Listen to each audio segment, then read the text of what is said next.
If you want to get divorced and your spouse has been out of the picture for a while, and maybe you've been separated for 3 or 4 years, and now you figure it's time to get divorced, and you want to serve your spouse with a divorce complaint, but you can't find your spouse, that poses somewhat of a problem.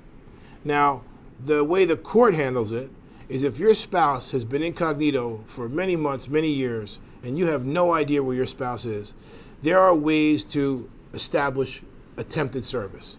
One way is to find their last known location and send a certified letter, and as well as regular mail, to that location and see if the return receipt comes back. If not, if the regular mail stayed there, maybe it came back. So that's the first step. As you go along that process with the court, service is, there's a court rule on service, and this will eventually come down to substituted service and service by publication. And that's going to be when you've tried the various attempts. Did you check the military service? Then you send in an affidavit that he's not with the military. You sent the divorce complaint to the old address, the last known business address, and you've covered all you've dotted your I's and crossed your T's trying to find your spouse. Cannot find your spouse. You are now left with substituted service or service by publication, where the rule indicates you actually put it in the paper and you're looking for your spouse, you want to serve your spouse. And ultimately, and this is not a short process, this would probably take close to 2 to 3 months, where the judge would finally say, you've done everything you can do, I'm going to deem it that he has been served.